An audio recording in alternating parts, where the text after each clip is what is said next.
So you bought your first rental. Congratulations. This is where we cue the confetti and everything. And this is a big deal. Most people don't even take this first step when they're entering into real estate investing. But now you're sitting there wondering, okay, what do I do next? How do people actually go from one property to 10 or more? And that's exactly where when we bought our first deal. And to be honest, there's no single path. I bought 4 rental properties using private money lending and using the BRRRR strategy. And Anna used their HELOC and DSCR and W-2 incomes to help qualify for buying investment properties. So today we're going to walk you through both paths with real deals, real numbers, and real talk about what worked and what we'd probably do a little bit differently. And if you got one property and you're thinking about scaling to the next one, this episode is going to show you more than one doable idea on how to get there. You just need to know which one to put first. All right, let's get into it. All right. So Anna, talk to us about how you and Brian closed on your first deal. What did that feel like? What was the excitement? And what was the conversation like when you were trying to get to that next one? Okay, yeah. So our first deal, I will say our very first deal probably wasn't quite as exciting as it may sound like. So we talked about looking in a market outside of our own because we're in Northern Virginia and it's a very expensive market to get into, especially if you want to do buy and hold or fix and flips. And since we were new, we were like, you know what? And I've said this before, if we're going to fuck it up, we're going to fuck it up with a $100,000 house versus an $800,000 house. Right. Learn our education along the way, and then we can move on to the $800,000 houses. So we ended up circling the wagons and choosing Akron, Ohio as our first market. And we reached out to an agent out there. Shout out to Mike Magno in Akron. We found him through Bigger Pockets. That's a different episode if you want to find out about tools that we use to find our boots on the ground team. So he helped us locate a single family home. It was on the market. I believe the first one was $105,000. It was a 3-bedroom, 1.5 bath, single family home, and it was turnkey. It had already been renovated. We had looked at buying like fixer uppers, but it just didn't make sense. Like the fixer upper price maybe was $50K, but if it was going to take $50K to renovate it plus 6 to 12 months to get it up and running, we figured it was just worth buying the turnkey property. So our very first one, I will acknowledge we ended up using Brian's W-2 income. He's still employed full-time. And so he was able to get a loan for a second home, and we were able to use that to buy our first property. It was the second property that we used the HELOC on, which I think we're going to talk about more later. Yeah. So I guess bringing it back to, we bought our first property, right? That hurdle from 0 to 1 is probably the hardest, right? And I actually have a buyer that I'm meeting with this weekend that I've been talking to for almost 2.5 years. And she finally called me and was like, I'm ready to take the leap. And like, you go into analysis paralysis, you can read all the books, you can do all the podcasts and listen. But once you actually get that property, why do most people get stuck? And what's the mental financial block or whatever in your opinion that gets them from getting from one to actual multiple units? Yeah, so I'll speak from some personal experience. So because we were out of state, I think part of the block for us was just kind of, we didn't know what we didn't know as new investors, and getting that like reliable boots on the ground team. Like, it's like, do we really want to jump right into a second property while we're trying to figure out how to stabilize this first property? So for us, I know some of it was just the fear of the unknown, like the fear of buying the house. We got over that hump, and then we're like, okay, we got to get it rented and we have to get it stabilized, and we have to make sure that when the toilet overflows and we get like a text message at 8 p.m. on a Friday, actually has happened. We know who to call to go fix it because we're nowhere near there. Yeah. So I think that's part of it. I think it's just okay, I bought it. Then it's now what do I do with it? And do I really want to add a second or third or fourth property before I even know what to do with the first one? I think that has a lot to do with it with like newer, inexperienced investors. It's just like, okay, I got it. Now what do I do with it? Yeah. So it sounds like it almost forced you to leverage other people's experience. Like, especially if you're doing it from afar, you have to have people out there. You have to have, a handyman or somebody that you can use when shit hits the fan, because they will. But literally, having that team kind of helps solidify it. I think one of our mentors, Amna, who's been on the show before, kind of talked about how many rental properties you should have. And he talks about having one property being the worst amount of rental properties because you're not really reaping the benefits, right? So adding more and more cash flowing assets is really where you're going to reap the benefits to owning real estate. So I know both of us are in the process of scaling and trying to get to that, financial freedom number. But if you have one property, congratulations, that's a huge step, but it's not the end step, right? You want to make sure you're continuing to build that portfolio. But before we actually get into strategies and what does it actually mean to scale, right? Well, how should a beginner look into getting one property without getting like overwhelmed? I know we touched about this, but what does scaling even mean? So scaling essentially means you're going from 0 properties to 1 property to then figuring out what that number is in that area that makes sense, whether that's 2, 3, 4, 5. And I will say it kind of depends on what your strategy is. This is more of a buy and hold type thing, not necessarily a fix and flip that I'm speaking about. But like once you get your team on the ground, it's figuring out, okay, how many properties do I need to make it worth my while to have this team on call on a regular basis, keep them busy. So that way I don't lose these like rock star team members, and that you're generating potentially the type of income that you're looking to generate, like cash flow wise from that portfolio. So I would say, you go from 1, you start setting up your team. And then for us, for instance, it was like within 2 months, maybe we immediately went and picked up our second property with the HELOC that we had in place. Another mentor of ours, Chad Carson, shout out to Chad, talks about understanding your numbers, right? Your personal numbers. And Anna talked about this is talking about rental properties and owning rental properties, not so much the fix and flips and things like that, but knowing your actual number, your financial freedom number, and then breaking it down to how many properties you actually need to own, how many units you need to own to get to that number is the reason why you're scaling, right? You don't want to just own one. You want to scale to get to the amount of properties that you need to sustain your lifestyle. Now that's going to be different for everybody. If you need, let's just say $20,000 net cash flow every month, you might need more properties. Whereas maybe you're a little bit more frugal and you only need, $3,000. That's, some people are hearing that. They're like, that doesn't make any sense. But, maybe you only need 3 or 4, cash flowing assets that are paid off, free and clear, and all that rental income that's coming in, and you sustains your lifestyle. So when we talk about scaling, that's exactly what we're talking about. Like owning one property, you may get some cash flow, but it's not going to change your life. It's not going to, you may have benefits, tax benefits and appreciation if you're in a good market like ours, but it's not going to get you to that financial independence number. So this is why it's important to start looking into the scaling.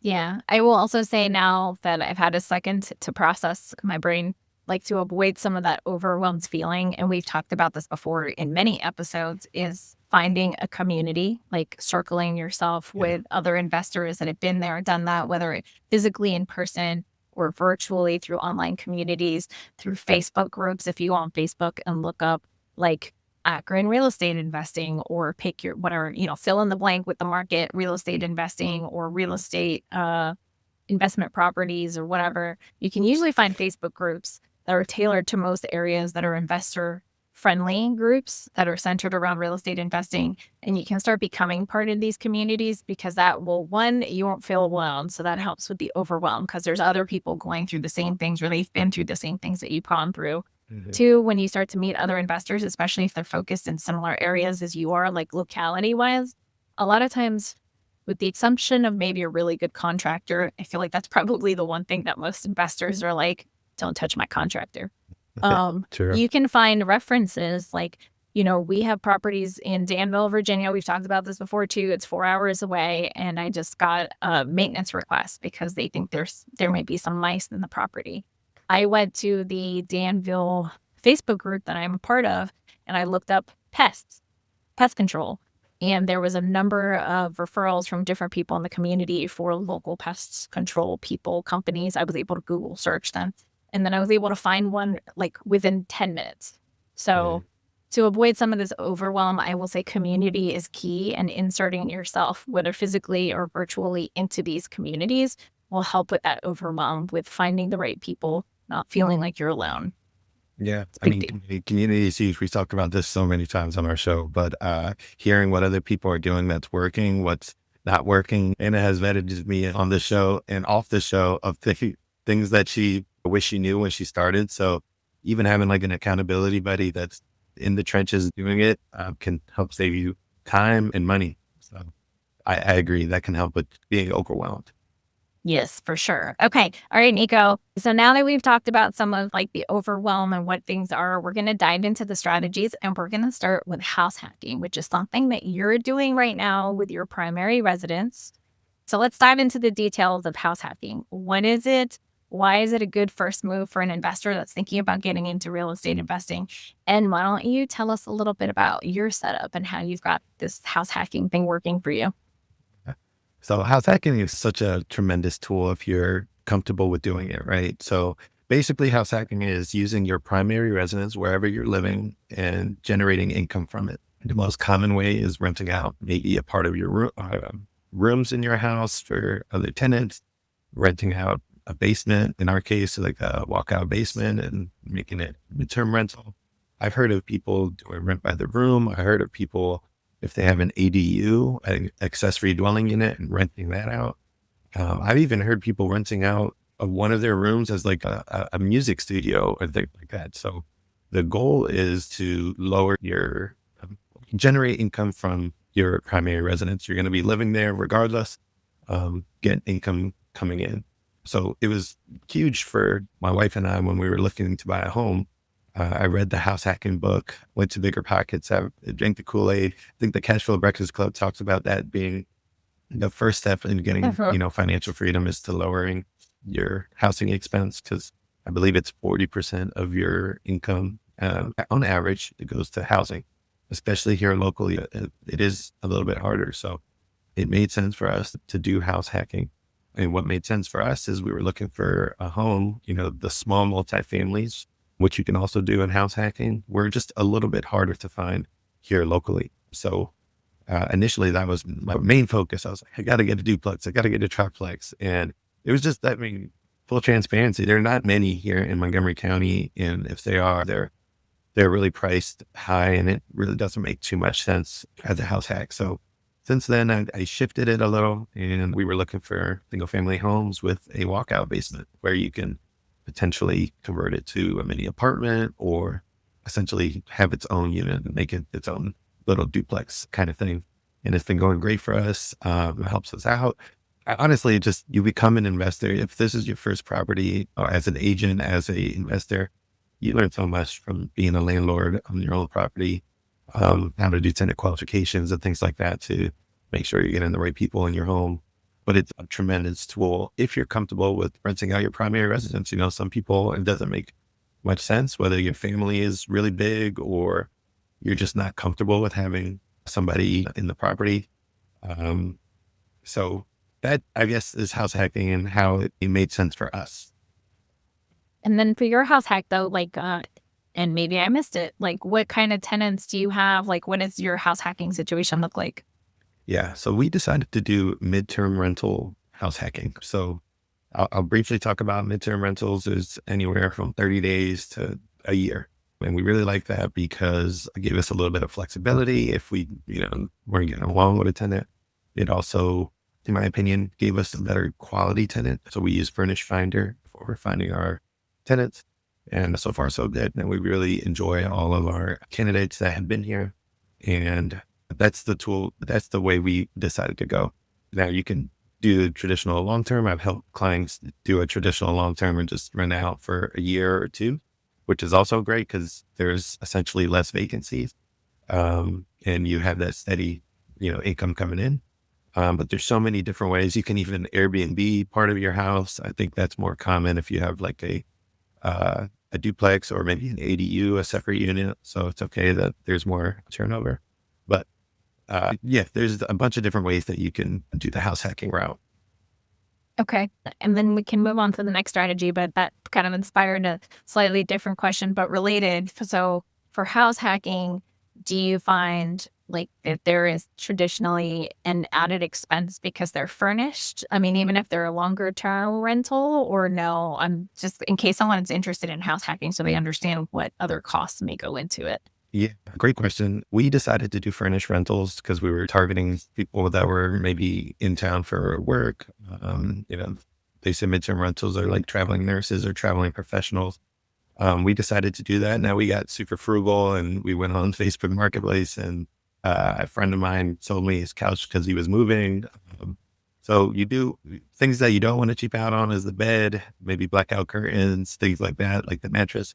It made more sense, from what I'm seeing in the market, we were able to get a little bit more than we would as a long-term rental. So there are some upfront costs, and usually you want to have the fridge, maybe a hot stove, electric hot Hot plate, stove. Yeah, hot a plate. hot Yes, plate. exactly. So things, because they're going to be living there for usually multiple months, make it like a little mini apartment. Whereas a long-term rental, usually it's not furnished and people come in with their own things. So that is something to keep in mind if you decide to go that route. Definitely reach out to me of what we decided to do and what we decided not to do if you are interested. Okay. All right. I love that. Okay. So now we're going to stay focused on you, Nico, because you tend to be a little more adventurous when it comes to investing. And you've tried a couple different strategies where Brian and I have, I think, stuck with kind of more of a consistent thing, although so many lessons there. Yeah. But you, I would but say you, you guys done became pretty adventurous as well. But oh yes, in boy. terms of strategies and things like that, yeah, I agree. Yeah. In terms of strategies, you've done a couple of them. So, along with the house hacking, which you guys are currently doing, the other thing that you've done and I think continue to do is using the BRRRR strategy. So I want you to talk about like what the BRRRR strategy is for those of you that don't know what that stands for. That's buy, rehab, rent, refinance, and repeat. So what did you buy? What did you put into it? Like money wise, what did you pull out? And like, what did you do with the money that you pulled out of it? Did it go into another property? Like, tell us all about your first BRRRR and what that Yeah. looked like.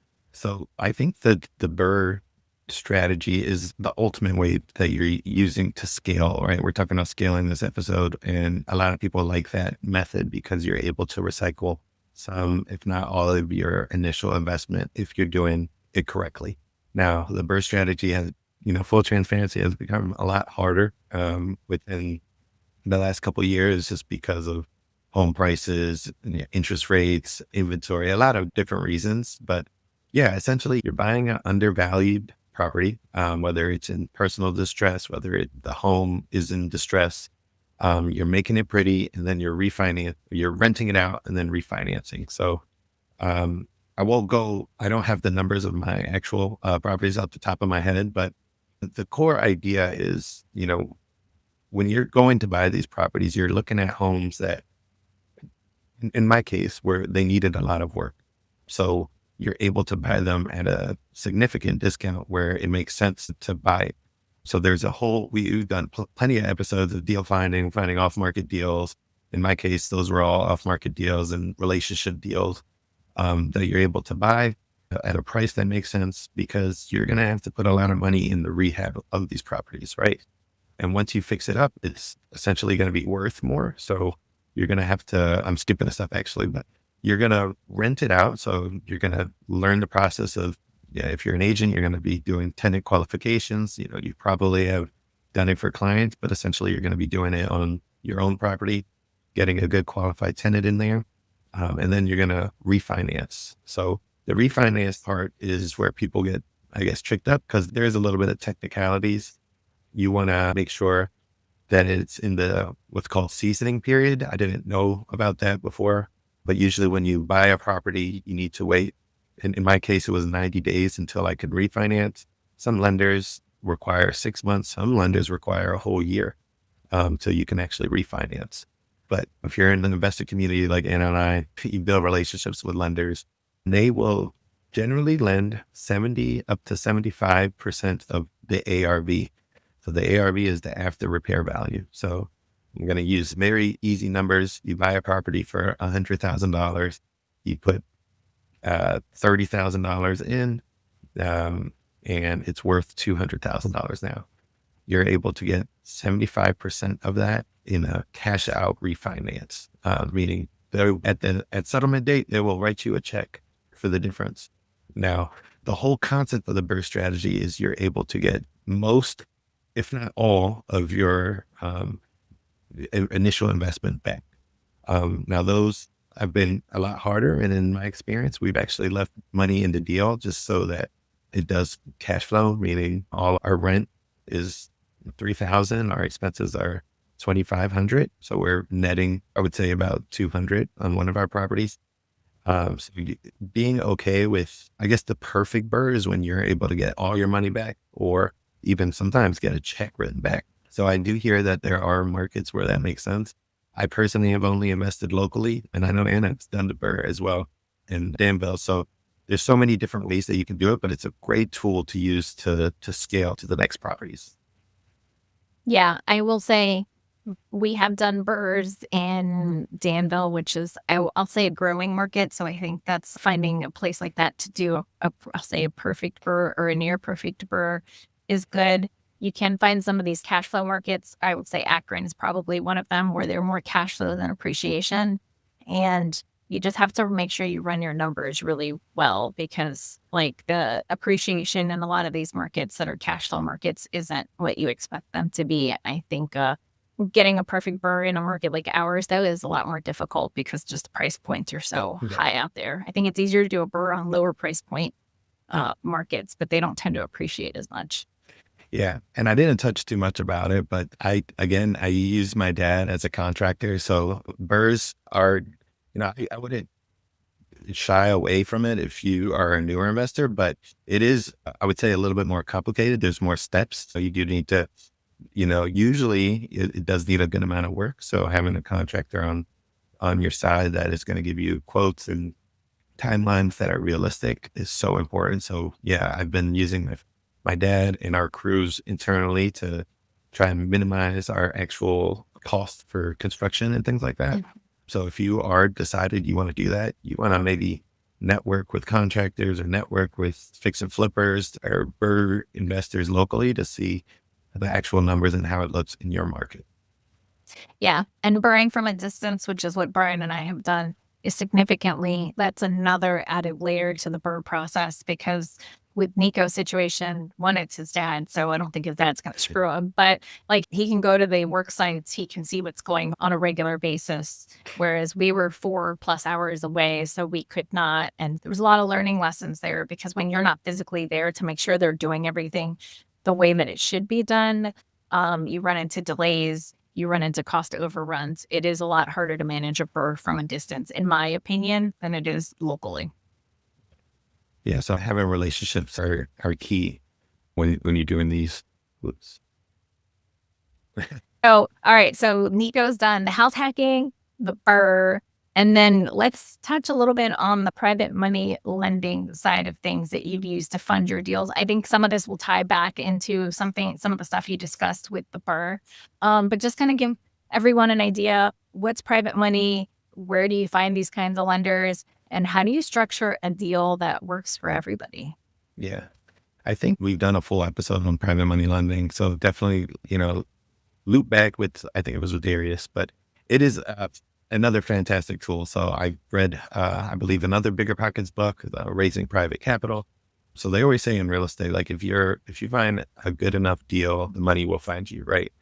Now there's institutional lenders that are called hard money lenders, which are great because they are asset-based lenders. So they're looking at the property, what you can buy it for, what can you resell it, and they'll usually refinance, but they'll finance the project. Now, a private money lender is, I would say, similar, and it's more of like your friend or maybe your uncle that has a lot of money that is interested in investing in real estate, but not actively, meaning they have, money in their retirement that they're willing to invest, but they don't want to be swinging the hammer and things like that. So they partner with people like myself, like my dad, who are out there actively looking for properties, doing the driver for dollars, sending mailers, and then work out a deal. So we find the deal, they come with the money. Now, what that money looks like is, what I love about it is it's completely negotiable, right? You can get as little as 5% with the private money lender if you decided you wanted to. Um, you can get less points, where less upfront costs. What I've been able to negotiate is I accrue the interest until we resell or refinance the property. So there's no big holding cost for us. Um, so people are hearing this, they're like, okay, like that sounds great. Where can I get that type of relationship? Full transparency, it'll take some time, right? You're going to have to talk to a lot of people. I've made it a real big effort to be in my community locally, leading the chapter of the Cashflow Breakfast Club. Just letting everybody know what I'm up to on social media and things like that.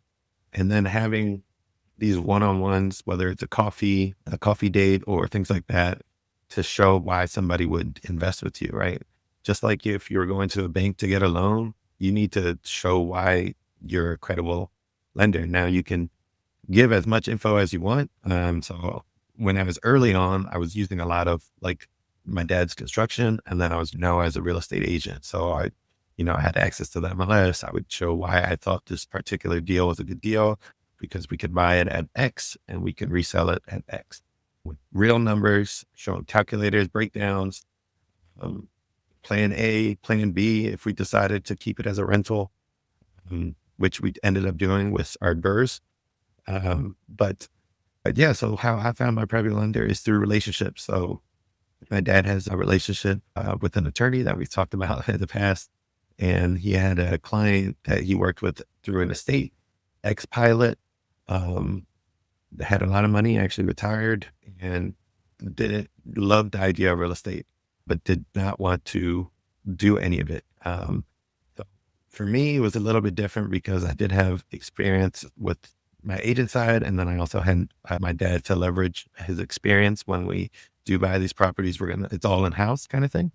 But for people that are listening and that are agents, especially agents, like you have a leg up of a lot of investors because you have all this data, you have all this experience of, um, going through a transaction. You can use that to leverage when you do talk to these private money lenders. So I've built what's called a credibility package. Is basically like a snapshot of your business, why somebody would want to lend to you. If you're curious to what that would look like, please reach out to me. I'll send you mine so you can use it as kind of like a template. But that also is just kind of going above and beyond to when you end up speaking to these individuals. They could just be your uncle that you don't even know has a lot of money that would like to invest in real estate. So it really does build good relationships. Yeah, maybe we should do an episode where we focus in on credibility packages because that's something that we got once again from our community. I can't say it enough. Mhm. Like learn from other people that have been there before. And yes, not all of us are fortunate enough to have our like built-in relationships with some private money lenders. But I will say if you find a good deal and you understand and learn how to, I'll say underrate the deal well, where you can explain the pros and the income potential of a property and have a credibility package, just putting it out there to the world saying, hey, I'm raising capital for X, and then sharing the information like Nico said. Some people just post on social media that they have a good project, like an amazing project coming up, and they would love to share that with anybody that's interested. You'd be surprised at the people that you didn't think would be interested that just have a retirement account sitting somewhere and they would love to get a bigger return on it than just letting it sit in a savings account. Like Nico was saying, like a rich uncle, previous boss, it could be any number of people. So, I mean, just having the details and just telling people I've got a good deal. I would love to share it with anybody that's interested. You'd be surprised at how many people may come out of the woodwork. Yeah. I mean, you bring up such a good point. If you're an agent listening and you're going and touring some of these properties with maybe your investor client, like showing on social media, like I think both of us really double down to like show what we're doing. And that essentially is building your credibility, right? You're out there looking at all these properties and you're like, maybe putting up a poll to get some interaction. Hey, what do you think of these cabinets versus these cabinets? And really trying to brew engagement because like you said, you never know who's going to be watching and who's going to have the money that can fund for that deal. So you might personally not have the money. But if you find a good enough deal, the money would come. But using private money has been such a big tool for scaling our business, and we're going to continue to do it through the BRRRR, or honestly, like doing fix and flips and things like that, if it makes sense to to resell. And that was a lot. And the cool thing about Anna and I is we use different strategies. I know a few of them intertwine, but wanted to talk to about you and how you and Brian were able to kind of scale using a HELOC. So what is a HELOC? How do you access a HELOC, and how did you actually use it to scale your rental unit portfolio? Yes. Okay. So I recognize the HELOC is not necessarily going to be an answer for everyone, especially for younger folks that may not have a property or have owned a property for a long period of time. In our case, Brian and I are, I'll say, midlife adult children. We've owned our primary residence for over 20 years. And when we first started investing, we knew we had access to loans through his W-2, but you can only get so many loans through W-2. I think the max that any individual can get is 10 by Fannie and Freddie standards. If you do it as a couple, each person can get 10, so you can get up to 20. But I'm not a W-2 employee, so I'm a little harder. It's a little harder for me to get a loan. So we were looking for other avenues or other I'll say resources that we had that we could tap into money to grow our portfolio. And we said, well, we have a primary residence. It has a ton of equity, not only because we'd owned it for a long period of time. So we'd bought down the mortgage over time, we'd paid that down, but also we experienced the huge appreciation boom, just like in the COVID era and beyond. So we had several hundreds of thousands of dollars in equity in our property. And usually you have, I'll say, two options. We weren't going to sell. I'm never going to sell this house, knock on wood. My kids will inherit it and they can do whatever they want with it. But we could either refinance, which we didn't want to do because we had a very low balance left on our mortgage, and it's at like 2.5%. I didn't want to I'm one of those. I'm locked in. I don't want to give up the 2.5%.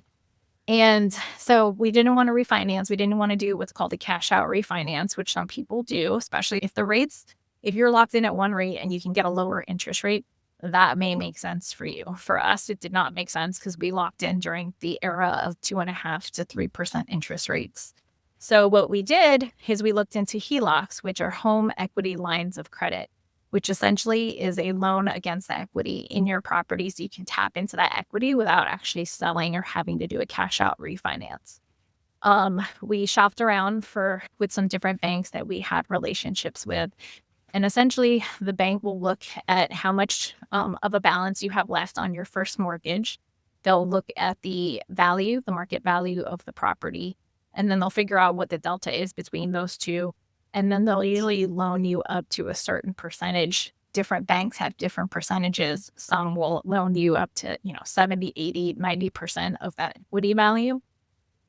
It just really depends. And then the structure of the HELOC, it's essentially like opening a line. It is literally a home equity line of credit, like having a credit card where you have this line of credit that's at your disposal. If you don't utilize it, you're not paying interest on it. Like there's a fee up front to get it in place because you do have to get an appraisal done. So it's kind of like refinancing a property where there's a couple $100 that is required up front to get the line established.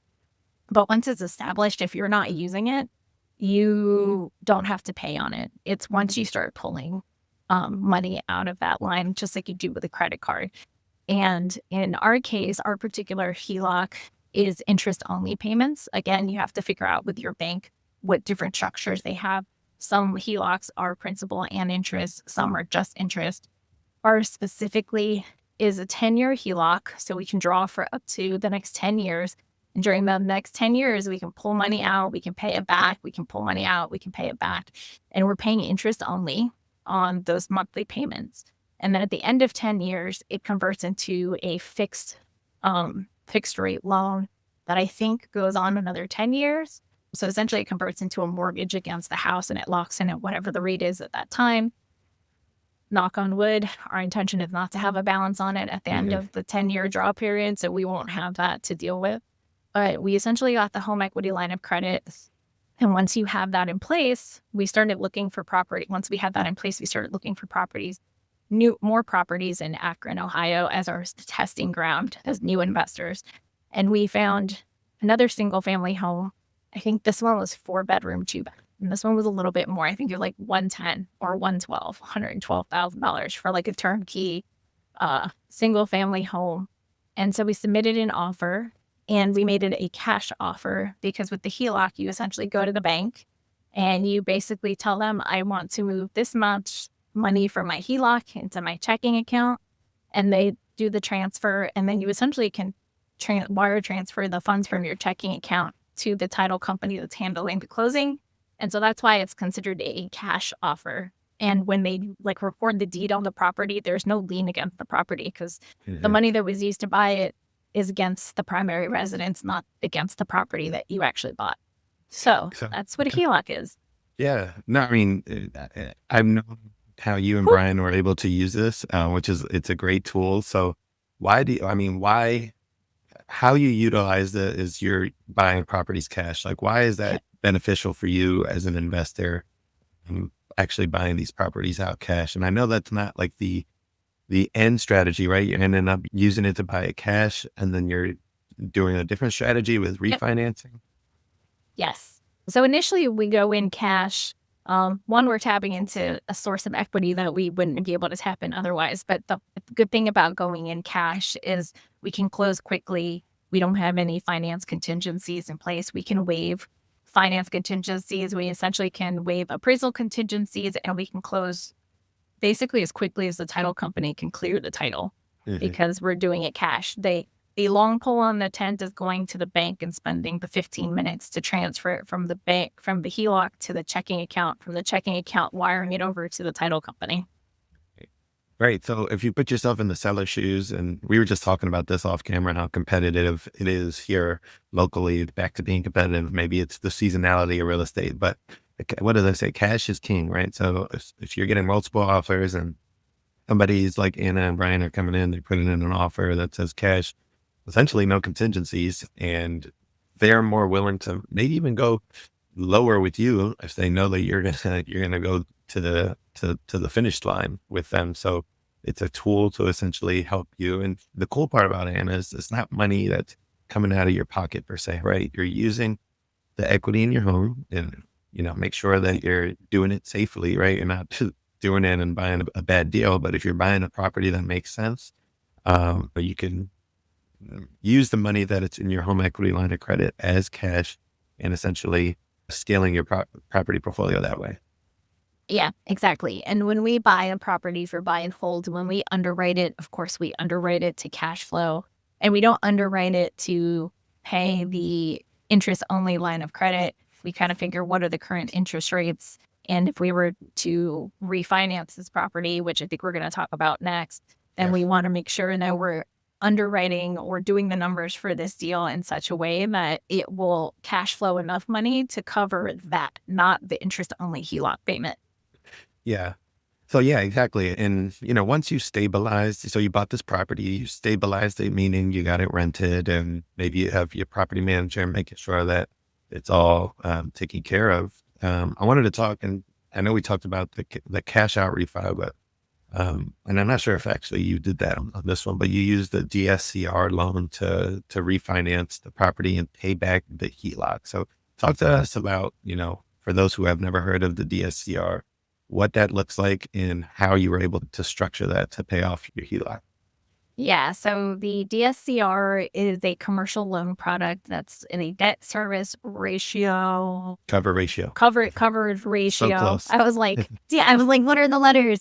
And essentially, this is a commercial loan product. It's usually, I think, if not usually always, is a product that most lenders only give it to companies like LLCs. So you would have to have your property in an LLC, which in most cases, if you have several, you should anyway for liability purposes. But it is a loan product that essentially is not necessarily based on the owner of the property and their specific income and credit level. They do a credit check just to make sure you know how to actually handle money. But the basis of the loan is really how much income can this property produce. And what they're looking for is a 1.0 ratio. And so if rent is $1,000 and all your expenses, your principal, interest, taxes, insurance are $1,000, that's a 1-to-1 ratio. So that's what these lenders, these DSCR lenders, are making sure they're less focused as you, they're more focused at the property as an investment. Yes. I got you. So I'm 1 week out from surgery. It wasn't brain surgery, but I'm blaming it on I'm like, whatever, what's that? So yes, that is the DSCR loan. And they only take into account, like you were saying, like principal, interest, taxes, and insurance. They don't take into account like property management, owner, P utilities, anything like that. That's all above and beyond what the lender cares about. They just want to make sure your rent can cover them. Whatever you owe them, they want to make sure that your rent can cover that. So the DSCR loan, and the other perk about the DSCR loan, like I mentioned, it's actually the lender lends it to a corporation. So it doesn't actually count against you personally as a personal loan. Like I mentioned earlier, like Fannie and Freddie have limitations on how many loans an individual can take out. It's usually 10. These loans don't count against you the same way that those loans count against you, because they're not counting against your personal income. They're counting against the income of the property. So there's lots of investors that have multiple DSCR loans. They're not limited to the 10 that you are with traditional financing on properties. So that's another plus. So essentially, could we let the property sit on the HELOC and let that write out? Absolutely, we could. However, because the HELOC has the ability to pay it back and redeploy the funds, we don't necessarily want to keep the funds tied up in the HELOC long term, because we want to be able to redeploy those funds to buy other properties. So what we've done is, once the property is stabilized and we have leases that we can show rental income for the property, then we can go to different lenders that have DSCR loan products and try to get, essentially, we've done it with one property. We're actually in the process of doing it with one of our Danville properties now. We're going to get it put into a DSCR loan, and those interest rates are a little bit higher than conventional loans because it is considered a conventional loan. But once we get it refinanced, we'll be able to take that money and pay back most, if not all, of the HELOC, and then redeploy that capital from the HELOC for other projects that we have on the horizon. Yeah, so this is an important step because, we talk about rates and things like that. So usually the HELOC rates are variable rates. They'll go to the market, and they're, usually higher than that. This step where you're doing the DSCR refinance is you're going to get either a 30-year, 20-year, 15-year, exactly what your payment is for those years, rather than having a variable rate that can change, and things like that can really make or break a deal. So you're paying off that loan to that HELOC, and most, if not all of it, and then you have a fixed payment. So once it's stabilized, your cash flow moving forward. Yeah. And I will say having the HELOC in place is a game changer for scaling, because we've essentially become our own private money lenders for our own projects. And once we refinance it and put the money back, it's almost like a BRRRR, like they talk about, like you get capital in and then you keep rinsing and recycling the same amount of money. Well, in this case, we're doing that, but it's not with money out of our pocket. It's with money out of our equity in our property, in our primary residence, that we're rinsing and repeating. I was just going to say that essentially you guys are your own private money lenders, right? And as long as you're doing it correctly and things like that, and paying back the HELOC, not using it as a tool that's, as your down payment, for example, and leaving it out for 20 years, because nothing worse than volatility in the markets. As we all know, the interest rates are very fluctuating and things like that. You want to use it as a tool to help scale to the, and I know Anna and Brian are up to 11 rentals. So what would you say is the biggest factor that allowed you to keep going after each deal? I feel like a broken record when we say community. I feel like just because we had a plan in place, I think because we had talked to other people that had done these similar strategies, that had the connections to the lenders, we were in a good place where we could actually utilize that knowledge from other people and figure out how to utilize the resources that we had because of the guidance from these other mentors and people in our lives. That was probably one of the biggest factors. Like if we were doing this on our own from just reading books and listening to podcasts, we probably would have gotten there anyway. But I think we got there a lot faster because of the people that we surrounded ourselves with. Yeah, it kind of normalizes the conversation, right? The good thing about the multiple communities that Anna and I are in is there's people that are in each step, right? Anna and I and Brian and Jess are all in the builder phase. So we're all trying to grow to get to that, financial independence number. And a lot of people can relate to that. They're people that are in our inner circle that are talking about these stories of having tenants and things like that. And it really normalizes the conversation outside of this. So if you're an agent looking to buy, a property, or, looking for go from one to multiple units, I encourage you to go to some of the free ones, the Cash Flow Breakfast Club, or things, even maybe Facebook groups, and talk about your experience from how you bought one property and trying to get to those second, third, fourth, fifth unit. It's essential for growth. Yeah, So Anna, absolutely. for somebody that's sitting on one rental right now, how do you figure out? We talked about a lot of strategies, and the cool thing about, us is we have different perspectives, I guess. But what would you say is, like, somebody listening, how do they figure out which one would make sense for them? Ooh, again, I feel like a broken record because I feel like the first thing that you have to do, in my opinion, as a up and coming real estate investor, and honestly, I feel like even as a more seasoned investor, you have to do this at different steps of your investing career, is look at your goals and what they are, like timeline wise, cash flow wise. Like you have to look at your strategy and what your specific goal is. Like, do you have a timeline horizon for of the next 3 years? You want to leave your full time W-2 job and go into real estate investing full time? And that strategy that like is going to look very different than someone that's, I love my W-2 job. I could work here for the next 15 years, but I want to build a portfolio over the next 15 years that when I retire, I can live off of. And, or the person that's like, I want to quit my day job tomorrow and go straight into fix and flips and do active real estate investing.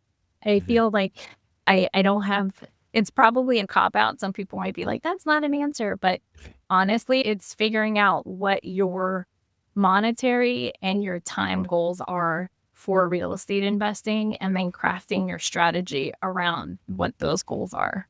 100%. I also hate answering questions with, like, it depends, right? It depends. We sound like lawyers, right? But it is really true. There's no one fits all in this business, right? So if you're, like Anna, maybe you don't even know that you have a huge amount of equity in your property, and you might be willing to use that as a tool to invest out of state, invest in BRRRRs or things like that. Maybe even using it as a tool to find the next property or partner with somebody. So maybe figuring that out. If you're listening, you're like, okay, I bought my house 25 years ago, and I'm pretty sure it appreciated quite a bit. Maybe try and figure out what that equity looks like, and you can use it as a tool. Or if you're trying to get scrappy, like somebody like me, and you're like trying to do this, full time, and you're, as an agent, always on the road, doing that, driving for dollars, trying to figure out, if you're comfortable with house hacking, you can technically, I didn't mention this earlier, but you can technically house hack a new property every year. So as long as you're there for 1 year, you can rinse and repeat and rinse and repeat, and you can build your portfolio, scale your portfolio that way. So there is no one fits all. But we talked about a few different strategies that would make sense for most people, I would say. Yeah, for sure. And if you ever want to have a discussion with one or both of us about like, hey, I'm interested and this is kind of where I'm at, we're happy to noodle through that with you and kind of have that discussion to try to help you get to the point where you're like, okay, what are my goals?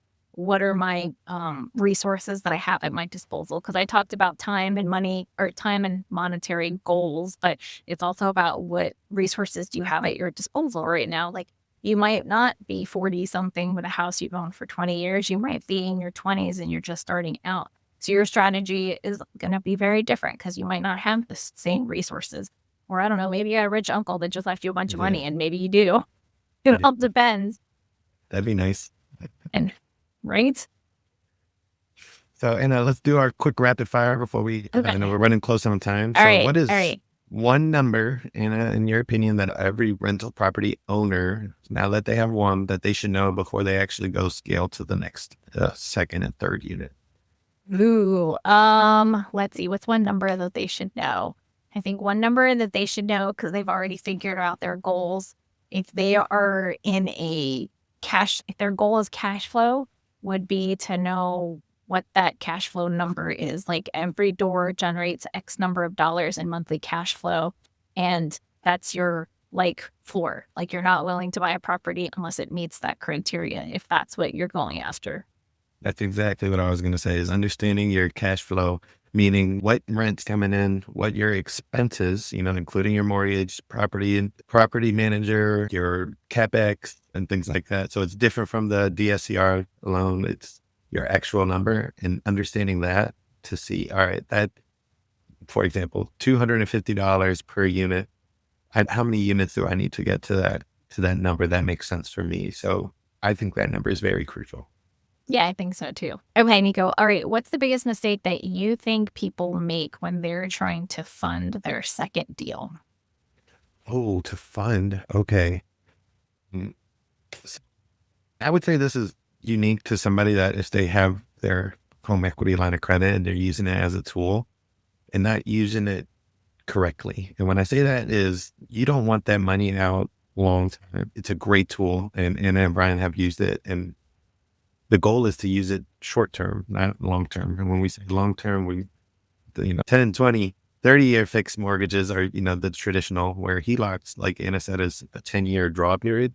And if you're having that out and you're really not paying that down, that's not safe lending. So I think, and this can be with a lot of different financing options, using it correctly, having a game plan of like how you actually plan to use that as a tool, and that can help you scale to the next property.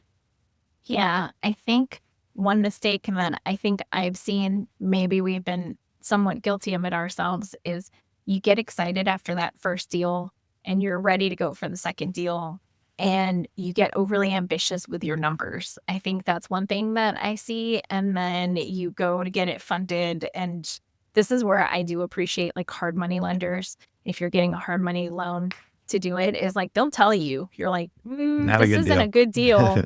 And I think that's one thing, like people get excited after the first one and they try to fudge their numbers a little bit because they think like, oh, I don't have to get a property manager or, the expenses for repairs. I can whittle that down 20K. And so then they go to put this deal out to the world and the numbers, like to an experienced investor or like a hard money lender, they're like, these numbers don't really seem to pencil out like they should, which one, you don't want to end up in a bad deal, but two, it kind of shows your inexperience a little bit. So it may cause some of those private money lenders or hard money lenders to be like, we might want to double check this person's numbers before we get into a deal with them. Yeah. I mean, it's good to have a second pair of eyes, right? Real estate is so emotional, especially if you're going against multiple offers like in our market and you're like, oh, I can definitely get this done for 30,000 when it's really realistically a $75,000 rehab. And you're like, I can do that. I can do this. I can do that. That's really where you shoot yourself in the foot. I think that's the same. Yeah. I think that's a case where you go to these experienced investors and ask them for a second set of eyes versus, hey, I did the numbers. Do you want to fund the deal? And then they can help you work through the numbers. And if it is a good deal, they may end up helping you fund the deal if you do it that way. Just it's a slight difference and they Yeah. ask, but I think it makes a big difference.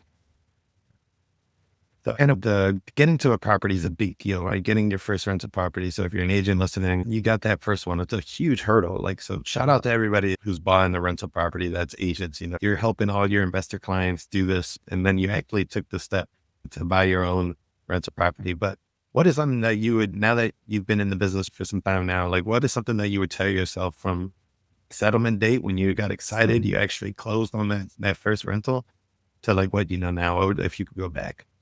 Oh, I think I would actually probably tell myself something before I got to the settlement table. Okay. Um, I think because we're out of state and we're doing the long distance investing thing, I think I would have spent a little bit more time upfront getting my boots on the ground team in place and vetting them better had I known what I know now, because then it does make getting property number 2 and number 3 easier when you have this team that's like you trust them and you can hand the properties off to. So I guess if I didn't know that before I closed, that's probably the thing I would tell myself the day after closing is immediately start vetting your boots on the ground team, making sure you know, like, and trust them.